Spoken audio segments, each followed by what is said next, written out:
अस्सलाम वालेकुम स्टूडेंट्स। हम जो टॉपिक पढ़ रहे थे कैरेक्टरिस्टिक्स ऑफ लिविंग ऑर्गेनिजम्स, हमारे chapter living organisms and there surroundings में आधे कैरेक्टर्स हमने पढ़े थे। अब बाकी के जो बचे हैं कैरेक्टर्स उनको आज हम पढ़ेंगे। तो जो आज हमें पढ़ना है वो है मूवमेंट एंड लोकोमोशन। मूवमेंट और लोकोमोशन ये कैरेक्टर है लिविंग ऑर्गेनिजम्स का। Animals move from one place to another in search of food, water and shelter. जो लिविंग ऑर्गेनिजम्स हैं वो एक जगह से दूसरी जगह जाते हैं खाना ढूंढने के लिए, पानी ढूंढने के लिए या फिर शेल्टर के लिए, यानी कि कोई जगह रहने के लिए जो उन्हें चाहिए ये ढूंढने के लिए जाते हैं। दिस इज कॉल्ड लोकोमोशन और इसी को हम लोकोमोशन बोलते हैं। लोकोमोशन होता है एक जगह से दूसरी जगह जाना। और ये एनिमल्स क्यों जाते हैं? कुछ ढूंढने के लिए। क्या ढूंढने के लिए? Food, water and shelter. They have locomotory organs like Winx, feet and fins. इनके पास लोकोमोशन करने के लिए, मूवमेंट करने के लिए कुछ ऑर्गन्स होते हैं, जैसे wings, feet and fins. Different animals में डिफरेंट लोकोमोटरी ऑर्गन्स होते हैं। Plants are fixed in the soil. They can exhibit only slightly movements. For example, the touch-me-not plant Mimosa pudica curls up its leaves when it is touched. बोलते हैं कि जो plants हैं ये soil में fixed होते हैं।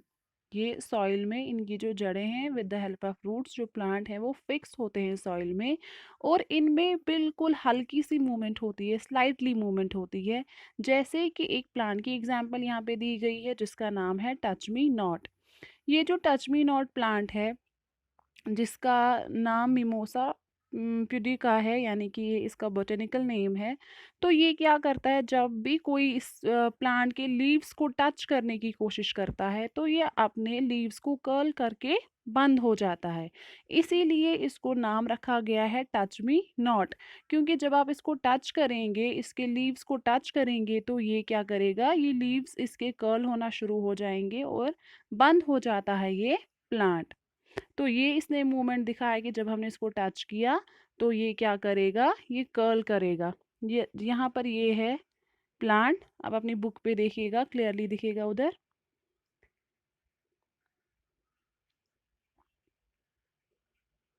Flowers like Daisy and lily close at night and open in the morning.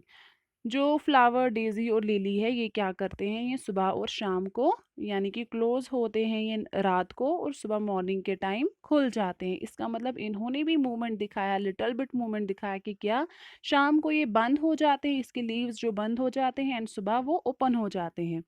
The sunflower always faces the सन।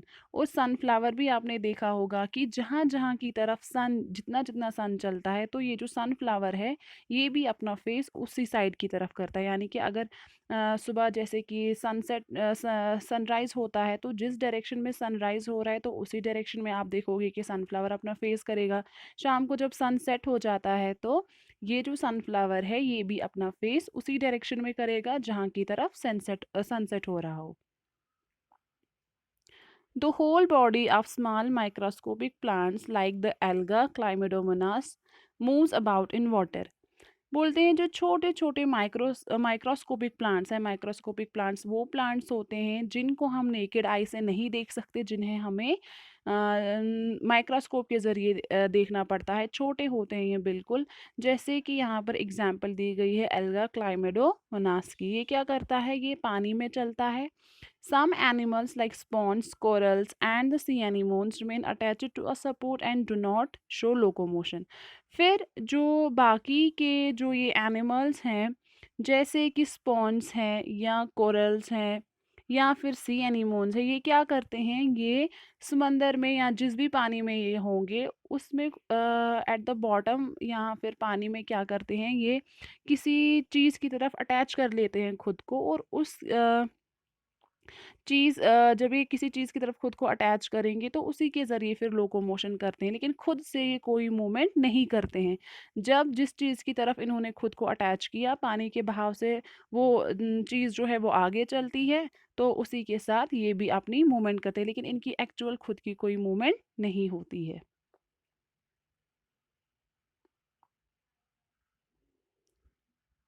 अब है रिस्पॉन्स टू स्टिमुलस, कि स्टिमुलस को ये कैसे रिस्पॉन्ड करते हैं। स्टिमुलस मीन्स होता है, यहाँ पर आपको मैं बताऊंगी कि स्टिमुलस क्या होता है। An agent, action, or condition that elicits or accelerates a physiological or psychological activity और response is called stimulus। बोलते हैं कि ये जो स्टिमुलस है ये एक एजेंट है, एक फैक्टर है, एक कोई भी एक्शन या कोई भी कंडीशन है जो क्या करेगी, जो प्रोवोक करेगी या फिर एक्सेलरेट करेगी आपके फिजोलॉजिकल या साइकोलॉजिकल एक्टिविटी को। फिजोलॉजिकल होता है दोज द प्रोसेसेस जो आपकी बॉडी के साथ रिलेट हो, बॉडी पार्ट्स के साथ रिलेट हो। और साइकोलॉजिकल होता है जो आपकी मेंटल हेल्थ के साथ रिलेटेड हो, जो रिलेट हो आपके माइंड के साथ, आपके इमोशनल स्टेट के साथ, तो उनको हम बोलते हैं साइकोलॉजिकल। साइकोलॉजिकल एक्टिविटीज़ वो एक्टिविटीज़ होती हैं जो माइंड के साथ रिलेट होती हैं, एंड फिजोलॉजिकल वो होती हैं जो आपकी बॉडी या आपके जो लिविंग ऑर्गेनिज्म के फंक्शंस है उसके साथ रिलेट हो। तो स्टिमुलस क्या होता है, कोई भी एक्शन या कंडीशन जो प्रोवोक करेंगे, एक्सेलरेट यानी कि तेज करे आपकी किसी भी साइकोलॉजिकल या फिजोलॉजिकल एक्टिविटी को और रेस्पॉन्स को, उसको हम बोलेंगे स्टिमुलस। तो यही है हमारा ये वाला character, response to stimulus।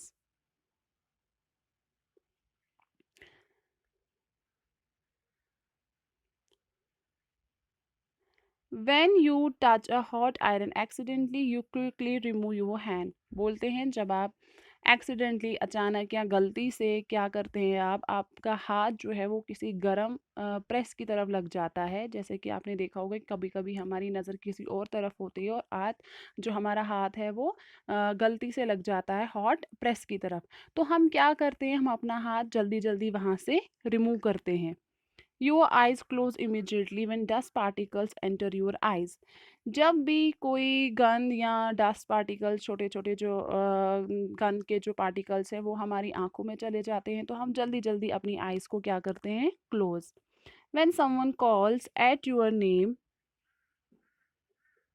when someone calls at your name, you look in the direction of the sound। जब कभी हमें कोई बुलाता है, सपोज हम आगे चल रहे हैं, पीछे से किसी ने बुलाया, दाएं या बाएं से किसी ने बुलाया, तो हम क्या करते हैं, जो हमारी मूवमेंट होती है वो उसी डायरेक्शन में होती है जहाँ से साउंड आ रहा हो। यानी कि अगर हम आगे चल रहे हैं तो पीछे से किसी ने हमें बुलाया, तो हम क्या करते हैं, पीछे की तरफ ही मुड़ते हैं, जहाँ से साउंड आ रही है उसी डायरेक्शन में हम मुड़ते हैं। when you are hungry and smell delicious food, your mouth begins to water।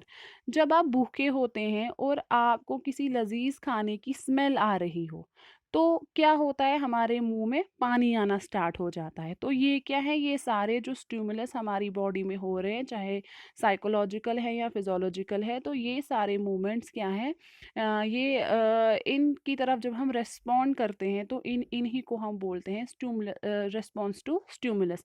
यानी कि एक्सीडेंटली जो हमारा हाथ है, ठीक है, तो वो लग गया आयरन की तरह, तो जल्दी जल्दी हमारे दिमाग ने सिग्नल भेजा और हमने क्या किया, अपना हाथ वहाँ से हटा दिया। इसी तरह भूख लगी है, कोई जो डिलीशियस खाने की हमें स्मेल आ रही है, तो हमारे मुंह में पानी आना स्टार्ट हो गया। तो ये सारी मूवमेंट्स जो है हमारे अंदर हो रही है, तो और हम इनकी तरह रेस्पॉन्ड करते हैं, फिर इन्हीं को हम बोलते हैं response to stimulus. Touch, dust particles, sound extra are stimulate to which you respond. तो ये जो टच करना है या डस्ट पार्टिकल्स का हमारी आंखों में जाना या साउंड की तरफ हमारा मुड़ना, ये सब क्या है, ये स्टिमुलय है, और जिनकी तरफ हम फिर वापस में एक्शन करते हैं, यानी कि एक्शन को हम रिएक्शन देते हैं, यहाँ से रेस्पॉन्ड करते हैं। Not only animals but plants also respond to stimulus. तो बोलते हैं ना सिर्फ एनिमल्स बल्कि जो प्लांट्स हैं वो भी स्टिमुलस की तरफ रेस्पॉन्ड करते हैं। The stem grows towards sunlight and away from the gravitational pull। Gravitational pull आपको पता होगा कि जो हमारी अर्थ है इसमें एक ज़बरदस्त कशिश है, यानी कि एक फोर्स डेवलप है इसमें जिसको हम बोलते हैं ग्रेविटेशनल फोर्स। तो बोलते हैं कि जो स्टेम है वो क्या करता है, वो ग्रो करता है towards the sunlight.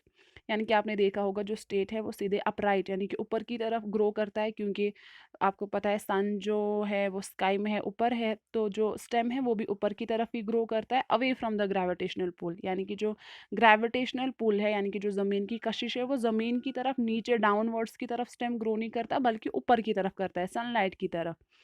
The bending of stem in the direction of sunlight is called phototropism. तो बोलते हैं ये जो सन की ये जो स्टेम की बेंडिंग है टुवर्ड्स द सनलाइट, यानी कि जहाँ की तरफ सनलाइट हो वहीं की तरफ जो स्टेम है वो बेंड हो जाता है, इसको हम बोलते हैं फोटोट्रोपिज्म। तो ये है कि ये जो प्लांट है ये मूवमेंट दिखा रहा है। क्या मूवमेंट दिखा रहा है? Bending of stem. स्टेम को ये बेंड कर रहा है, किस डायरेक्शन में कर रहा है? Towards the sunlight. यहाँ जहाँ जहाँ से सनलाइट आ रही है उधर ही की तरफ ही खुद को स्टेम जो है वो बेंड कर रहा है, प्लांट जो है वो मूवमेंट दिखा रहा है। तो इसका मतलब इसने स्टिमुलस इसको क्या मिला? सन की जो लाइट थी, और इसने जब इसको सनलाइट की तरफ खुद को बेंड किया तो इसका मतलब जो स्टिमुलस मिला था इसको उसकी तरफ इसने रिस्पॉन्स किया। तो इसको हम बोलते हैं फोटोट्रोपिज्म। फोटोट्रोपिज्म क्या हुआ? जब कोई भी प्लांट जो है सनलाइट की तरफ मूवमेंट दिखाए, यानी कि जैसे स्टेम बेंड हो रहा है डायरेक्शन ऑफ सन की तरफ, तो उसको हम बोलते हैं फोटोट्रोपिज्म। यहाँ पर भी आपको दिखाया है, ये देखिए यहाँ, movement of plant shoot towards sunlight. ये जो इस पॉट में प्लांट है, ये जो इसमें प्लांट है इसको सीधे ग्रो करना था ऊपर की तरफ, लेकिन ये सीधे ग्रो नहीं कर रहा है बल्कि कहाँ की तरफ ग्रो कर रहा है? जहाँ की तरफ सनलाइट है। तो इसका मतलब है जो इसका स्टेम है वो बेंड हो गया सनलाइट की तरफ, तो इसको हम क्या बोलेंगे? फोटोट्रोपिज्म।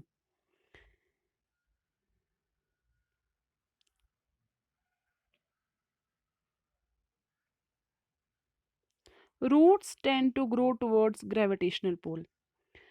स्टेम ने ग्रो किया टुवर्ड्स द सनलाइट। यहाँ पर अब रूट्स की बात है कि जो रूट्स है वो ग्रेविटेशनल पुल की तरफ ग्रो होते हैं, यानी कि ज़मीन की तरफ, क्योंकि ज़मीन में ही ग्रेविटी है तो ज़मीन की तरफ ही वो यानी कि नीचे की तरफ ग्रो करते हैं। While the stem grows in the opposite direction of the gravitational pull. और जबकि जो स्टेम है, रूट है, उसने ग्रो किया ग्रेविटेशनल पुल की तरफ, लेकिन जो स्टेम है अपोजिट डायरेक्शन, ग्रेविटेशनल पुल जो है उसके अपोजिट डायरेक्शन में ग्रो कर रहा है। The response of the roots towards gravity is called geotropism. तो यहाँ पर दो बातें हैं। पहला, फोटोट्रॉपिज्म। फोटोट्रॉपिज्म क्या होता है? जब कोई भी प्लांट सन की डायरेक्शन की तरफ अपनी मूवमेंट दिखाए तो उसको हम फोटोट्रॉपिज्म बोलेंगे। यहाँ पे बोलते हैं जो स्टेम है वो उसने ग्रो किया अपोजिट डायरेक्शन में ग्रेविटेशनल पुल के, लेकिन जो रूट्स हैं, रूट्स ने क्या किया? इन्होंने ग्रो किया कहाँ की तरफ? Towards the gravitational pull. जो रूट्स है उन्होंने कहाँ की तरफ ग्रो किया? Towards the gravitational pull. तो जब कोई भी प्लांट अपनी मूवमेंट दिखाएगा टुवर्ड्स द ग्रेविटेशनल पुल तो उसको हम बोलेंगे जियोट्रॉपिज्म। फोटोट्रॉपिज्म, जब प्लांट मूवमेंट दिखाएगा टुवर्ड्स द सनलाइट उसको हम फोटोट्रॉपिज्म बोलेंगे। जियोट्रॉपिज्म हम बोलेंगे जब कोई भी प्लांट मूवमेंट दिखाएगा टुवर्ड्स द ग्रेविटी यानी कि अर्थ की तरफ, तो उसको हम बोलेंगे geotropism. Some animals like earthworm, cockroach and owls stay away from the light. बोलते हैं कुछ एनिमल जैसे अर्थवर्म, कॉकरोच या ओल है, ये क्या करते हैं? ये लाइट से दूर रहते हैं। An agent, action or condition that elicits or accelerates a physiological or psychological activity or response is called stimulus. बोलते हैं कोई भी एजेंट, कोई भी फैक्टर, कोई भी एक्शन या कोई भी कंडीशन जो है जब वो इवोक करे या प्रोवोक करे, यानी कि आपके किसी भी एक्शन, आपको कुछ करने के लिए उकसाए, प्रोवोक करे, या फिर एक्सेलरेट फिजोलॉजिकल और साइकोलॉजिकल एक्टिविटी, या आपकी किसी भी साइकोलॉजिकल और फिजोलॉजिकल एक्टिविटी को तेज़ करे, और रिस्पॉन्स इज कॉल्ड स्टिमुलस, तो उसको हम क्या बोलेंगे? Stimulus. An action that occurs in response to stimulus. फिर वो एक्शन जो हमने स्टिमुलस को दिया यहाँ से उसको हम बोलते हैं response. Coldness, heat, sunlight, gravity are all examples of stimuli. तो जो कोल्डनेस है, हीट है या सनलाइट है या ग्रेविटी है, ये सारी किसकी एग्जांपल्स है? स्टिमुलाई की। कोल्डनेस ये क्या है? ये स्टिमुलाई है, रिस्पॉन्स एक इंटरनल हमारी बॉडी में रिस्पॉन्स यानी कि हो रहा है। तो हम क्या करेंगे, जब हमें ठंड लगी तो हम कपड़े पहनेंगे या किसी चीज़ से अपने आप को गर्म करेंगे। तो इसका मतलब है जो स्टिमुलाई हमें मिला था ठंड का, उसको हमने यहाँ से रिस्पॉन्स दिया। तो ये हो गया रिस्पॉन्स टू स्टिमुलाई। अब आपको यहाँ पे नीचे इसके कुछ कुछ क्वेश्चंस दिए गए हैं। पहला है the bending of stem in the direction of sunlight is called. अगर स्टेम बेंड हो रहा है सन की डायरेक्शन की तरफ तो उसको हम क्या बोलेंगे? पहला स्टिमुलस बोलेंगे, ब्रीथिंग बोलेंगे, फोटोट्रोपिज्म बोलेंगे या जियोट्रोपिज्म बोलेंगे। अभी हमने पढ़ा कि जब कोई भी plant towards the sunlight bend होता है तो उसको हम बोलते हैं फोटोट्रोपिज्म। दूसरा है the organisms which make their own food are called. वो ऑर्गेनिजम्स जो अपना खाना खुद बनाए, ये अभी हमने पीछे पढ़ा नहीं बट स्कूल में हमने ये अपनी क्लास में पढ़ा हुआ है, ये मैंने आपको पढ़ाया हुआ है पहले भी। तो वो ऑर्गेनिजम्स जो अपना खाना खुद बनाए उनको हम बोलते हैं ऑटोट्रॉप्स। तीसरा है a multi cellular organism begin their life form. पहले ही पढ़ा था हमने इसमें, ये इस चैप्टर में, कि मल्टी सेलुलर ऑर्गेनिजम्स अपनी लाइफ कहाँ से शुरू करते हैं? एक सिंगल सेल से उनकी लाइफ की भी शुरुआत होती है। तो ए इसका आंसर आएगा। Fourth one, which of the following is not an example of stimuli. Stimuli की इनमें से कौन सी एग्जाम्पल नहीं है? ए वाला है coldness, B heat, C excretion and D sunlight. Coldness भी स्टिमुलाई है, जैसे अभी हमने इधर पढ़ा। कोल्डनेस, हीट एंड सनलाइट सारे स्टिमुलाई के एग्जांपल्स, ये सारे एग्जांपल्स हैं इसके, लेकिन जो एक्सक्रिएशन है वो स्टिमुलाई नहीं है, तो इसमें स्टिमुलाई आंसर आएगा। इसी तरह यहाँ पे ये जो आपको एक्टिविटी एक दी गई है, keep a potted plant near a window in a room. आपको एक रूम में एक पॉटेड प्लांट यानी कि एक पॉट में आपको प्लांट लेना है, उसको एक विंडो के सामने रखना है। Let the window remain open to allow the sunlight. फिर आपको क्या करना है? खिड़की को खुला रखना है जैसे यहाँ पर दिखाया गया है। फिर खिड़की से ही सनलाइट अंदर आनी चाहिए और कहीं से सनलाइट अंदर नहीं आनी चाहिए। Make sure that the plant gets sunlight only through this window. Provide enough water to the plant for a few days. फिर आपको क्या करना है? इस प्लांट को अच्छे से पानी देना है कुछ दिनों के लिए। In which direction does it grow. फिर आपको देखना है कि ये जो प्लांट है कहाँ की तरफ ग्रो कर रहा है और क्यों ग्रो कर रहा है। यहाँ पर भी आप देखिए, यहाँ पे ये सन की तरफ सीधे ग्रो कर रहा है, तो इसका मतलब अगर कोई भी प्लांट सन की तरफ मूवमेंट दिखाता है तो इसका मतलब ये क्या है? फोटोट्रोपिज्म है। यहाँ तक आपको समझ में आया होगा, आई होप। नेक्स्ट है न्यूट्रिशन। न्यूट्रिशन, पहले मैं आपको इसकी डेफिनेशन बोलूँगी कि न्यूट्रिशन होता क्या है। न्यूट्रिशन होता है द प्रोसेस और the activities involved in intake of food and its utilization in the body. Nutrition एक ऐसा प्रोसेस है जिसमें वो सारी एक्टिविटीज़ इन्वॉल्व होती हैं जिनकी हेल्प से हम खाने को अपनी बॉडी में लेते हैं।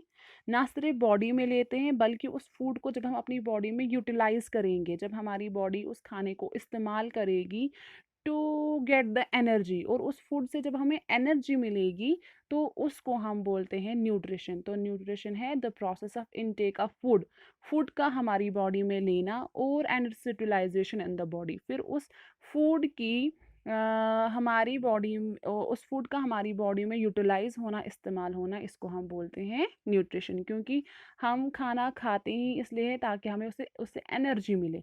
अगर हमने खाना खाया उससे हमें एनर्जी मिली, एनर्जी नहीं मिली तो खाना खाने का कोई फ़ायदा ही नहीं है। इसलिए न्यूट्रिशन है intake of food and its utilization in the body. जब हम खाना लेंगे और उसको जब हम अपनी बॉडी में इस्तेमाल करेंगे तो उसको हम बोलते हैं न्यूट्रिशन।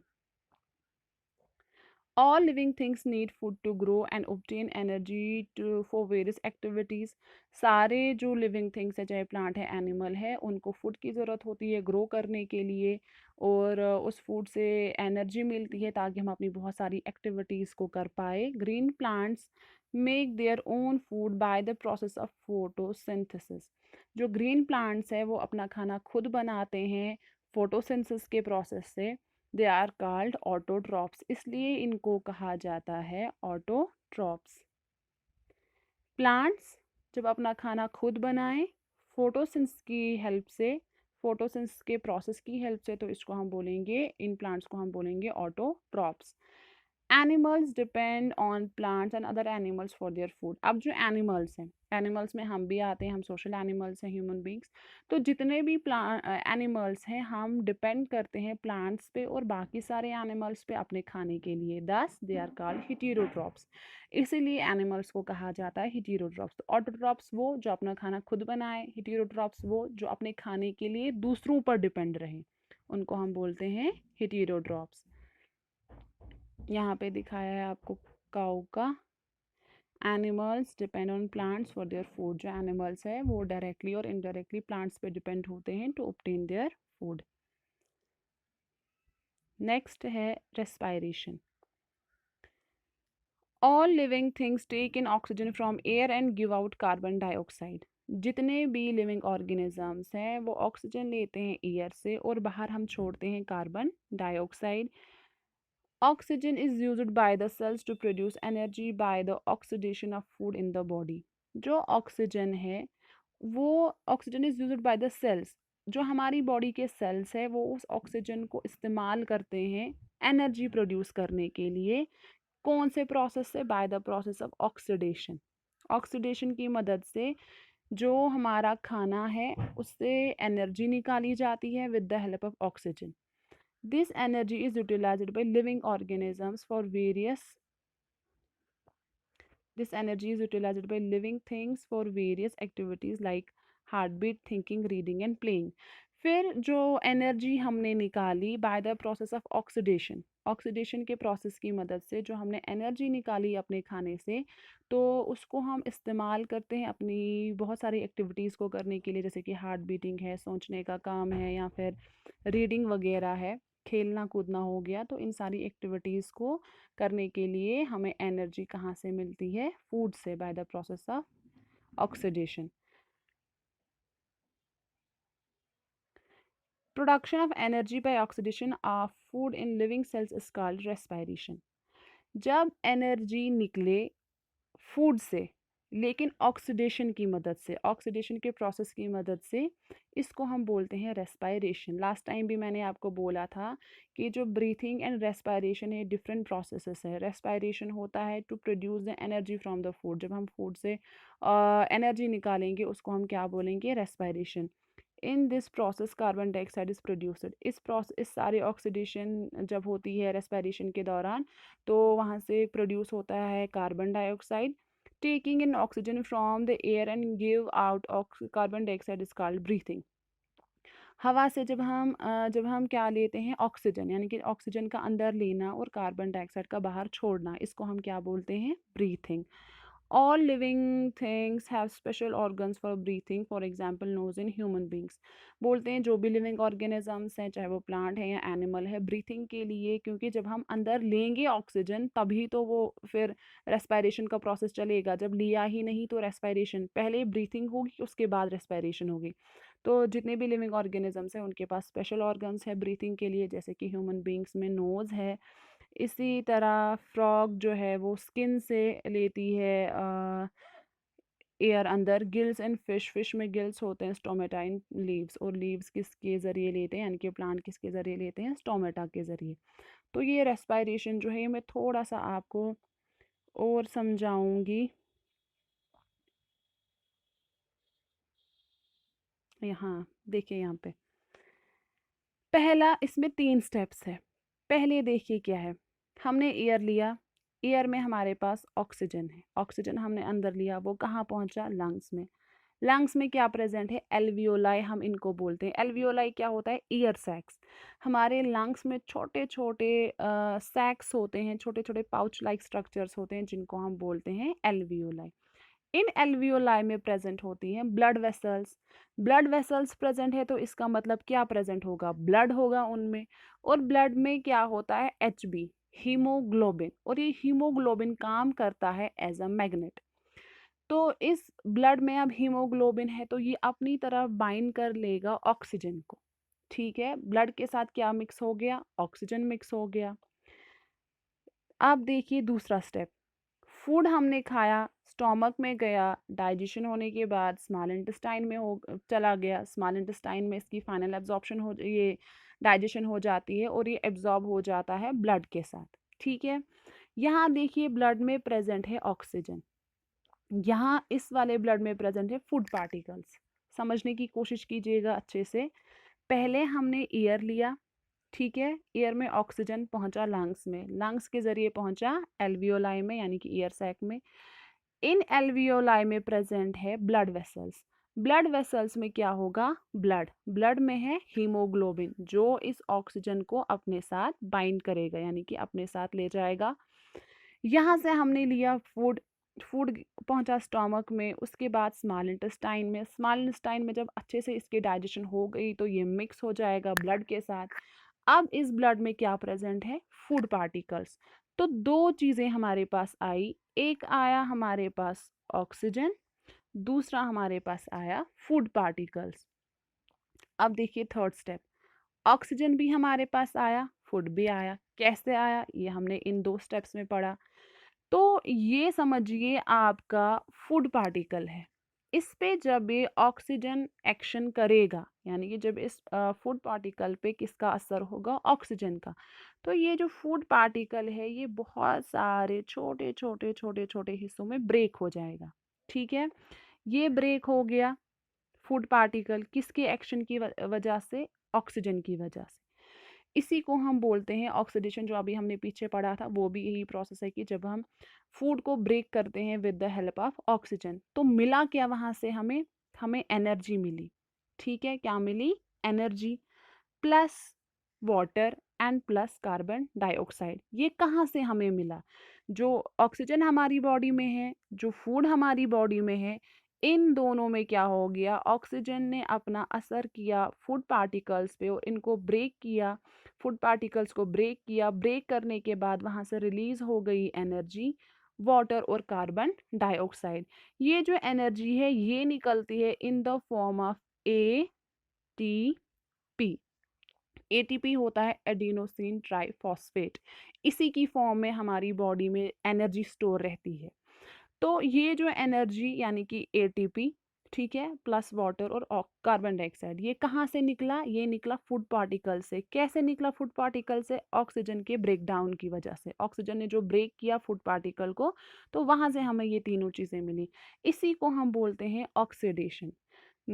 ऑक्सीडेशन क्या होता है, break down of food with the help of oxygen, तभी इसको ऑक्सीडेशन बोलते हैं। और यहाँ से क्या क्या निकला, energy, water and carbon dioxide.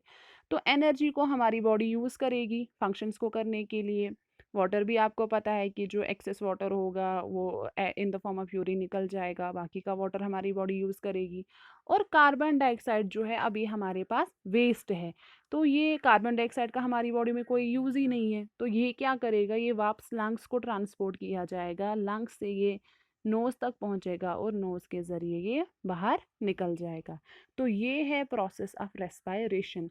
Respiration, अब आपने देखा कि रेस्पिरेशन में क्या है, with the help of oxygen food particles को ब्रेक किया जाता है to release the energy, water and carbon dioxide. Energy को हम इस्तेमाल करते, तो हमारा मकसद ही था रेस्पिरेशन में release of energy, so that हम इस एनर्जी को अपने बाकी के प्रोसेस को प्रोसेस को करने के लिए यूज़ कर पाए। होप आपको रेस्पिरेशन समझ में आया होगा।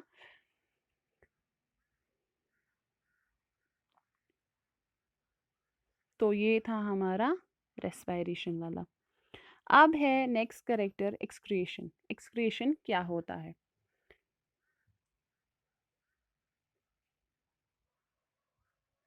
Removal of waste products from the body is called excretion. बोलते हैं कि जब हम अपनी बॉडी से वेस्ट मटेरियल को निकालेंगे तो इसको हम क्या कहेंगे, एक्सक्रिएशन, यानी कि वेस्ट प्रोडक्ट्स का हमारी बॉडी से निकलने को बोलते हैं excretion. Waste products of various reactions in the body if accumulated may prove harmful। बोलते हैं जो बहुत सारे वेस्ट प्रोडक्ट्स हमारी बॉडी में जमा हो जाते हैं, एक्यूमुलेट हो जाते हैं, कब, जब हमारी बॉडी में बहुत सारी रिएक्शंस होती हैं। अभी हमने देखा चाहिए रेस्पिरेशन की, ऑक्सीडेशन की रिएक्शन हुई, उसमें भी carbon dioxide as waste material बना। तो जब ये बहुत सारी रिएक्शंस के दौरान हमारी बॉडी में वेस्ट प्रोडक्ट्स बन जाते हैं, ये हमारी बॉडी के लिए हार्मफुल साबित हो सकते हैं, नुकसानदेह साबित हो सकते हैं। Thus, they are excreted in the form of urine, sweat and carbon dioxide. तो इनको हमारी बॉडी से बाहर निकाला जाता है यूरिन की फॉर्म में, स्वेट पसीने की फॉर्म में, या फिर as carbon dioxide. During this process, harmful waste substances like urea, uric acid, feces, etc. are eliminated from the body. तो इस एक्सक्रीशन के दौरान, इस प्रोसेस के दौरान जो हार्मफुल सब्सटेंसेस है, जैसे यूरिया है, यूरिक एसिड है, यूरिन में प्रेजेंट होते हैं, तो और फीसेस वगैरह यानी कि सॉलिड वेस्ट मटेरियल जो बॉडी से निकलता है उसको एलिमिनेट किया जाता है.